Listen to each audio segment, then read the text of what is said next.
Hello everyone, and welcome to another Fara carrier guide. Today we're going to talk about tier 9s and tier 10s, and balancing between high tier carriers, and why, yet again, the Japanese are ever so slightly better than the American tier 9 and tier 10, even though the Americans get close. In previous tiers, in tier 7 and 8, the American carriers are very, very weak. In tier 6, the independence versus the Ryujo is actually reasonably balanced, but at the tier 9 and 10s, the Americans come back almost into the level playing field, but they still suffer from mid 40% win rates. So let's have a look, shall we? So here we have our four carriers, the tier 9s and the tier 10s, the Taiho, the Essex, the Hakuryu, the Midway. Now, in a previous video about what makes a good carrier, we spoke about how there's a triangle or a trinity or like a about how what makes a good carrier. So you're talking air control, that's your fighters. You're talking offensive capability, that's your bombing capability, and you're talking scouting control, the ability to scout for your team, torpedoes, ships, that type of stuff. And each element has some kind of subsets, like fighters is kind of air control, sight denial, bomber escorting, preventing the enemy team from bombing your guys, etc. Your bombing offensive is quite literally how effective you can kill the enemy team and help your team out by killing a destroyer or killing off a battleship, that type of thing. And scouting is whether or not you can scout without sacrificing the other two. So do you have to pull off a fighter or a dive bomber to scout for the scouting capability, or can you use lanes that are not so important in that scouting role? So now with that said, if we have a look at the Taiho for at tier is one of the most powerful and enjoyable ships that I've ever played. The standard package for the Taiho is 2-3-2. That means you get 2 fighters, 3 torpedo bombers, and 2 dive bombers. The 3 torpedo bombers are very, very powerful. Their ability to, as a bombing offensive, you can do a lot of damage against, any battleship that's 12 torpedoes. They're very tanky. The tier 9s get access to the upgrade module, which increases the health of the attack planes by 15%. So you're not a tier 8 being tiered up against a 9 and 10. Now you're tier 9 and you've got the juicy good modules. The benefit is the Taiho has everything you want. It's got 2 fighter waves. It's got multiple torpedo bomber flooding chances to cause flooding. It's got multiple dive bombers, 2 of them, to cause multiple fires. Plus, the dive bombers are very fast. You can escape the American fighters, so you can drop the payload. You can scout with the dive bombers because they're not your main damage source. So it's got scouting, it's got offensive capability, and it's got multiple fighter control because you've got 2 waves, so you can do kind of a baiting and switching and strafing and that type of stuff. It's everything about the Taiho is just very powerful. In comparison, the Essex, I kind of want the Essexes to be better. I mean, the Essexes are a classic ship. The Essex ships were a staple of history. There was over something like 15 or something like that made during World War II, and they were the mainstay of the US naval fleet. But the problem is, coming in stock, a stock Essex is 211. Alright? One of the upgrade options is 113, so you drop a fighter, you gain 2 dive bombers, and then the other option is we have 3 fighters, no torpedo bombers, and 2 dive bombers. So if we're thinking about that triangle of air control, bombing offensive, and scouting, if we look at 211, that's got really good air control. The 2 fighters, 14 planes against the Taiho's 10, means that the air control is firmly in the Essex's hands. However, you only have 1 torpedo bomber and 1 dive bomber. Now, from an offensive capability, it is good because you have a fire and a flooding mechanic, and you can really punish a ship, but it's still clunky in that you only have 1 torpedo bomber, you don't have multiple, it's very difficult to cross-drop because you can't, or hit things that are very maneuverable and turning away from your torpedoes, so you have to kind of go for bigger targets. And then the 1 dive bomber, it kind of suffers from, it doesn't really do that much damage. You can only really do it against bigger ships, so it's hard to hit destroyers, it's hard to hit cruisers reliably, but you have good air control. However, if you then want to scout, you either have to use one of your 2 precious bombers, because you've only got 4 waves, or you're going to have to use your fighters to scout, and that means they might not necessarily do being air control or preventing enemy bombing on your type of effect. So it's awkward. If we then move over and look at 302 on the Essex, you're going way off from the triangle. You're just spiking way off into air control. 3 fighters is such overkill. 2 fighters is more than enough. 3 fighters is crazy, right? But you get an extra dive bomber, but you lose the torpedo bomber. 2 dive bombers, it can do scouting, but then you have no offensive capability. You have no torpedo bombers, you have no consistent, reliable damage. So it's awkward. You can't torpedo bomb now those destroyers that are not paying attention. You don't have multiple sources of dots and flooding and fire, so the bombing capability of a 302 absolutely plummets on the Essex. And the scouting capability, where you can scout with the 3 fighters, and you can reasonably do air control because the 3 fighters can make like a big line between your ships and the enemy ships. And you can somewhat scout, but you're scouting with the fighters, which means you're vulnerable to AA, and you can start losing planes and get plinked off. But it's not a good balanced setup. And then the current module package that I'm using right now is 113. Why 113? Well, by dropping a fighter, you get 2 dive bombers. This means that you have the ability to bomb multiple times, you have the ability to torpedo bomb, and you have 1 fighter. Now, the 1 fighter is clunky because against 2 of the Taiho, you have to be really aggressive with the strafing. The 7 fighter strafing is really powerful, and you can definitely do a lot of damage to the enemy Taiho, but if the Taiho sees you, he can scatter the dive bombers, he can go and scout, the torpedo bombers he can pull back, and the 2 fighters, if they tag your 1 fighter, 2 of them, they'll win. So you have to exit strafe, or you have to barrage strafe in, or you want to barrage into them. So it's on you to do better plays. You have to play better to outdo the Taiho.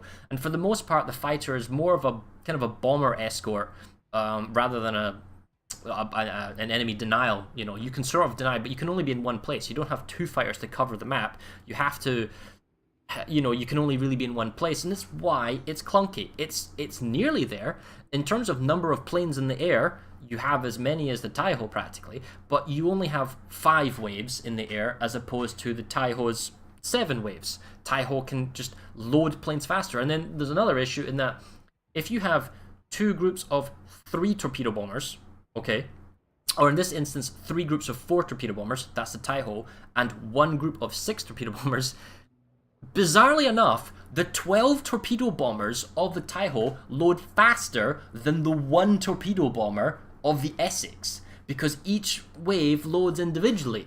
So in terms of prep, term, and turnaround, the Japanese carriers can simply, because their waves are smaller and they have more of them, land, load, take off so much faster than the Americans. And it's just another advantage to the Japanese CVs. Going back to the Taiho briefly, the stock module is 222. That's the same as the upgraded Hakuryu and Shikaku. The clear upgrade is 232, so you're basically getting an extra torpedo bomber. And there is an alternate, which is 322, which is a fighter heavy setup. I've not really seen anyone doing that. I think you're losing too much bombing capability for air control, because at the tier 9-10 bracket, the health pools of ships are so much larger, and you know, destroyers can be so much faster, that having that extra 3rd torpedo bomber helps guarantee the destroyer kill, or helps guarantee that alpha strike on a large health ship, for example, like a Friedrich de Gross, that type of thing, or Currywurst. Curfirst, sorry, not Currywurst. And she knows I'm hungry.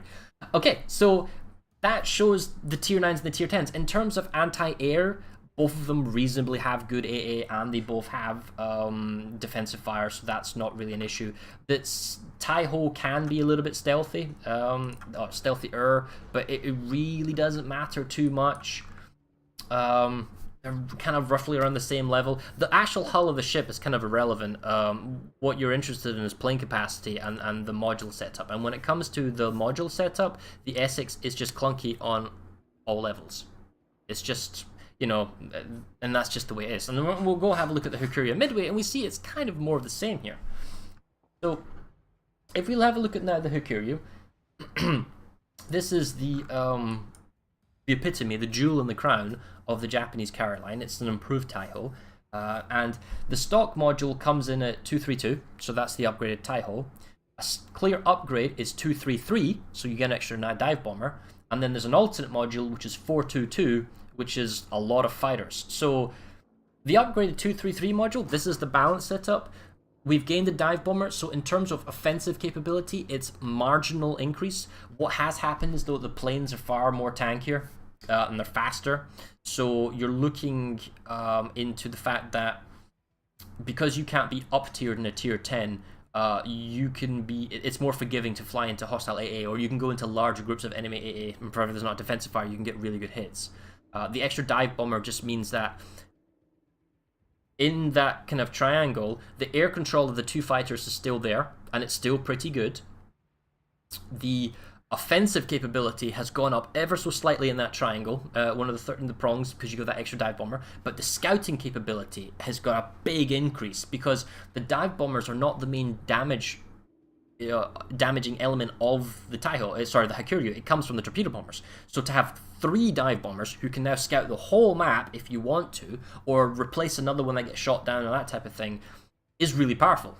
In terms of scouting and sight and looking for torpedoes and all those type of elements, the Hakuryu is really, really powerful, simply because it has 3 dive bombers, and it can still use the 3 torpedo bombers to do offensive strikes.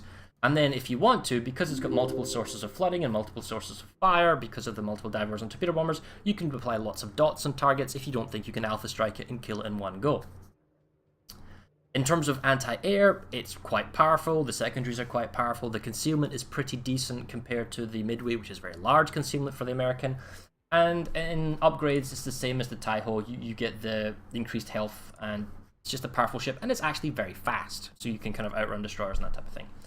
When we look at the Midway, however, the Midway was an amalgamation of British war experiences and American carrier design, and they moved the strength deck up to the top. And and it's the first armored flight deck which the Taiho and the Hakuryu have. So it's interesting that the Taiho and the Hakuryu can, as long as you're turning nose or tail on, most things will bounce off the deck. And the Midway now finally gets this kind of armored flight deck, which is kind of an interesting, maybe not gimmick, but the hull is interesting. There's a lot of plane capacity, 130 odd planes, I think it was, 136. So it's very hard to run dry. The AA is very high.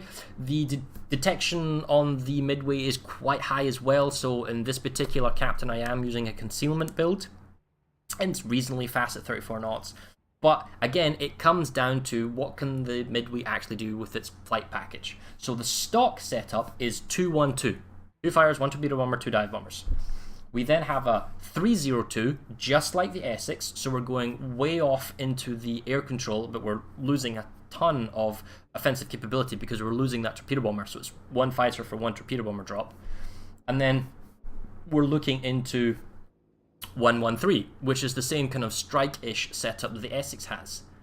So, but the difference here is that you're taking away 1 fighter and you're getting 1 dive bomber, whereas on the Essex, you're taking away 1 fighter, but you're getting 2 dive bombers. So in the Essex, it's sort of worth it to take 1-1-3 because you're getting more plane waves and you're getting more offensive capability. So you're getting 2 for 1, and you can sort of deal with the fact that you've only got a single fighter.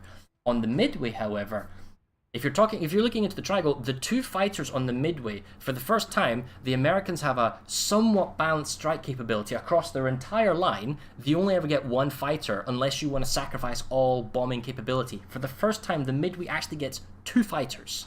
And this is huge because, excluding the Saipan, you now have 2 fighter waves. They are so much more powerful than the Hakuryus.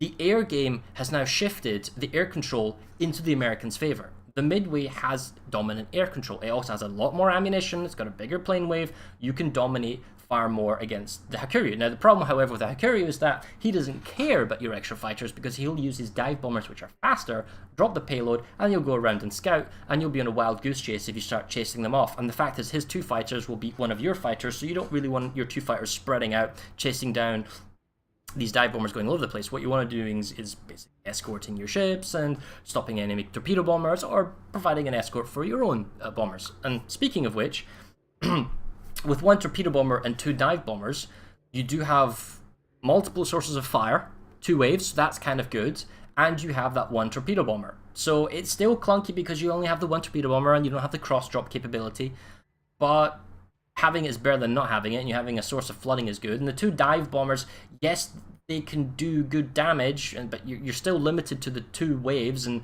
you're limited by HE saturation and the RNG of the bomb dropping as well, and are only realistically going after larger targets. It's very difficult to hit destroyers because you have to use the torpedo bombers or get lucky hits with the dive bombers to pull that off.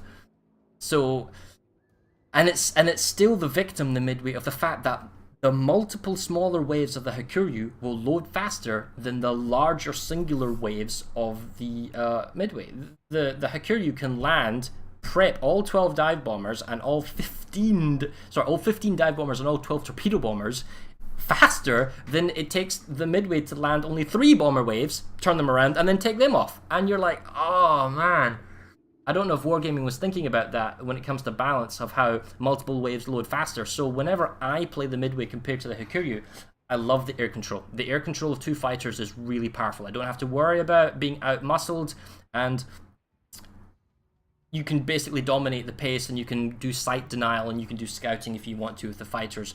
But the problem is, from an offensive capability, it's not as good, because having 3 waves of 4 is much better than 1 wave of 6 with torpedo bombers. You can definitely go after destroyers, and you can go out multiple times after battleships or cruisers, especially the maneuverable ones like the British ones.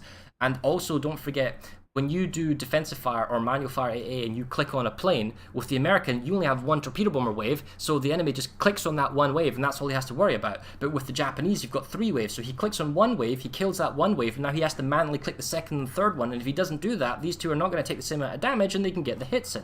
So, just, there's small things that keep adding up and up and up and up, all in the Japanese's favor. If you take into consideration also the, I kind of lost my train of thought, sorry. Yes, so I guess we'll roll back here. We talked about the loading times and the defensive fire mechanic and how it's easier to shoot down the American bombers and planes and whatnot.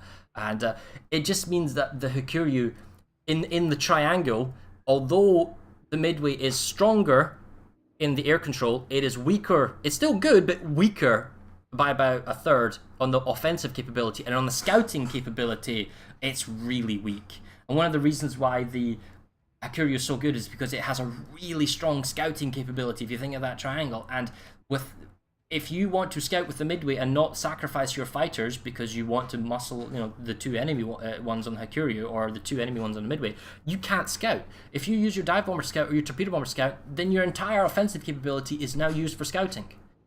It's really awkward in that sense. There isn't like a weak plane wave that you can sacrifice and send off and do scouting.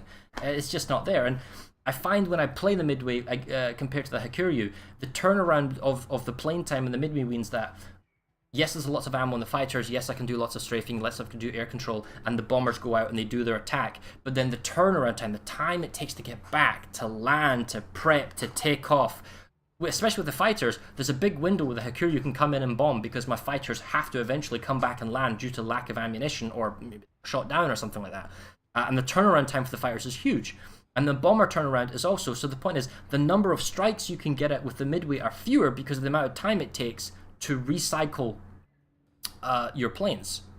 And in a random battle, games don't necessarily go that long. You don't necessarily get the opportunity to take off, to hit, to come back. If you're in a Hakuryu, you can have a better influence in the game because you can get the little destroyer, get the cruiser, or get the battleship again, and nipping away, and then that way it kind of snowballs in your favor. Whereas if it's a kind of, with the Midway, you can't literally kill ships fast enough. You might be amazing, you might be locking out the enemy CV, or you might be killing off a ship every time you send out the bombers, but the simple fact is, if the enemy Hakuryu is out-bombing you, or you just can't kill the enemy fast enough because your team's falling apart, the Midway can't carry because of the constraints of how long it takes to load the planes.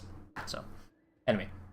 So, that is a kind of a brief overview about the Tier 9 and 10s. The American carriers are much better at 9-10 compared to their counterparts at 7 and 8, but the Japanese ones are just slightly better. Admittedly, the Hakuryu is the first time where it loses on all 3 points of that triangle. The air control is slightly less and the Midway overtakes the Hakuryu, but at all other points, the Japanese are just better in all regards. And they're not big things, but when you add up the fact that they're better at scouting, they're better at bombing, they're better at air control, they're better at, kind of denial, they're better at loading the planes and the turnaround, all these different little things add up, and they're just better CVs. And it kind of bugs me because I like the Midway. I really like the Essex. They are stunning ships to look at. They have a ton of history about them. I mean, they won the war in the Pacific, and yet they're not as good as the Japanese ones. There's something off, and I really hope Wargaming does something about it. I mean, we know that the Lexington and the Ranger are suffering, but if you were to ask me what I would do differently, it's kind of clunky. I've spoken about it, what makes a good carrier. I would maybe split the 1 torpedo bomber wave and give me 2 torpedo bomber waves, but make them smaller so it's not overpowered, because in the past we did have 2 torpedo bomber waves, 6 and 6, and the 12 of the American torpedo bombers in 2 waves just deleted ships. It was, because of the extra damage of the torpedo bombers, it just killed everything. So I wouldn't mind if you had 2 groups of 3 or 2 groups of 4 for the Americans, reduce the torpedo damage, and I know you're saying, well, you're turning them into Japanese ships or something, and like, well, the fact is, there's too many advantages on the Japanese line, and I don't want to nerf one line to make another line better. I want to kind of buff the other one up to kind of level them out. So, whether you reduce the number of planes in the dive bomber waves, or split the torpedo bomber into 2 groups, or split the fighter into 2 groups but make them smaller, follow the Saipan's example of fewer planes but slightly better, slightly tankier, and then the Japanese line could be, medium-sized waves, but the planes are more fragile, but you have a lot of them. These are ways of balancing it. And then the thing is, if you're going to go down the line of having large singular waves, that's the problem, because the mechanics of the game is that fewer waves means you can have less map presence, and bigger waves mean that they take longer to turn around, to load, to prep, to take off. So you really need to do something about that loading time. Anyway, that has been my small kind of coverage on tier 9s and tier 10s. I guess if you want, as a little bonus extra, we can have a look at the captains here. I've already covered this in the CV guide about what, in my YouTube CV guides, what to do, but for Taiho and Hakuryu, my captains are identical. I'm going down the line of aircraft servicing expert, extra health, plane health, servicing time, that's great. Torpedo acceleration is very good for those very fast destroyers like Cabros and that type of thing, or destroyers that you're going after. Because it's 3 torpedo bomber waves, I'm going with torpedo armament expertise, because I value that's your main damage, so you want to turn them around as quickly as possible. I also then take basic fire training, air supremacy, and manual fire control for AA armament, because the long range guns on the Taiho and the Hakuryu are very, very powerful. We don't take advanced fire training because we have 2 3-point skills, so the 19th point, then I take priority targets. Very interesting to know when you're being spotted, and that's the exact same build I have on the Hakuryu. For the Essex, it's slightly different. The Essex's long-range AA guns aren't as powerful as the Taihos, and I use the Essex captain as the captain on the Enterprise and on the Saipan. Saipan doesn't have long-range AA, or large caliber long-range AA, so it's better to take basic fire training and advanced fire training, because in the tier 7 meta you want to protect yourself from being sniped. And the defensive fire in the tier 8s and the tier 9s for the Enterprise and for the Essex works off the mid-range Bofor guns. So if you can push that out more and you can use the damage on the mid-range, which is much higher for the Enterprise and for the Essex, then that's great. Because the Essex has a torpedo bomber, and because the Enterprise and the Saipan go with torpedo bombers as well, that's why I made sure I took torpedo armor expertise. So it's essentially just the Taiho Hakuryu build, but moving the manual fire over to the advanced fire training. The concealment isn't that bad at 13 kilometers, so I didn't take concealment because I wanted to take the AFT just for that. Not necessarily that the Essex needs the defense, but it's better for the Saipan. For the Midway, I was experimenting with slightly different. The Midway's concealment is quite large, so I took Concealment Expert, which means it's more or less the same build as the other ones, except I dropped Advanced Fire Training. I've kept Basic Fire Training and Manual Fire Control for Area Armament. This is probably overkill. The AA is insanely high. No one is ever going to attack a Midway and succeed, especially when you have air control with the 2 fighters and your the volume of AA that you have. Hypothetically speaking, in hindsight, for random battles, I would probably swap Basic Fire Training back over to Torpedo Armament Expertise, so you can turn that 1 torpedo bomb around as much as possible, because it's one of your main elements of damage. But otherwise, it's the same kind of basic setup. You always take Aircraft Servicing Expert. If you have torpedo bombers, then you almost always go with Torpedo Acceleration. The BFT and the Torpedo Armament Expertise, that's the throw up between can you afford both, or do you have to go with one or the other. You always take Air Supremacy, and then depending on what type of ship you have, Concealment, I tried it on the Midway, and it lowers it down to 13.5, so it makes it far more manageable. You can get much closer here. Anyway, so that's the 9-10 kind of overview guide. balance between the two, what's wrong with one, and how would you maybe fix it to the other one. So thanks for watching, and we'll see you in the next video.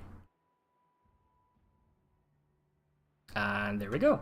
So, that was interesting. We'll make a highlight of that.